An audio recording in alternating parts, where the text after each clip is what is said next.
నేను 2014 నుంచి రాష్ట్ర విభజన జరిగినప్పటి నుంచి నేను ఆయన ముఖ్యమంత్రిగా ఉండాలని కోరుకున్నానంటే, పాలిటిక్స్ లో సహజంగా రాగానే ప్రతి ఒక్కరికి ఒక స్వార్థం ఉంటుంది. నేనేదో అయిపోవాలని నేను కళ్ళగనలా. మీరేదో అయిపోవాలి, ప్రజలంతా ఏదో అయిపోవాలని కళ్ళగనలా. ఆ కళలకి సరైన సారథ్యం వహించే వ్యక్తి ఎవరు, ఆ దిశగా తీసుకెళ్లే వ్యక్తి ఎవరు, నాకు ఆయన తప్ప ఇంకెవరు కనిపించలేదు. 2014లో ఏ సీటు తీసుకోకుండా ఎందుకు సపోర్ట్ చేశానంటే, విభజించబడ్డ ఆంధ్రప్రదేశ్ అన్యాయం కాకూడదు, ఆయన అనుభవం కావాలి, ఆయన నాయకత్వం మనకు చాలా అవసరం.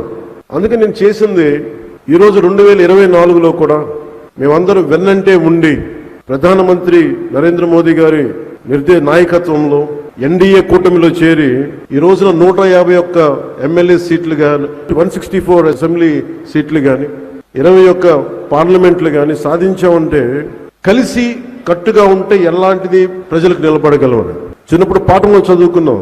United we stand, divided we fall. కలిసి ఉంటే ఎంత బలం ఉంటుంది, విడిపోతే ఎంత బలహీన పడతాం అనేది ఈ రోజున ఈ విజన్ డాక్యుమెంట్ చేస్తున్నప్పుడు నాకు నిజంగా చాలా మనసు తృప్తిగా ఉంది. ఇన్ని కోట్ల మంది ప్రజలకి బలం ఇవ్వడానికి, ఆర్థిక వ్యవస్థని బలోపేతం చేయడానికి ఇది దోహదపడినందుకు మనస్ఫూర్తిగా నాకు చాలా ఆనందంగా ఉంది.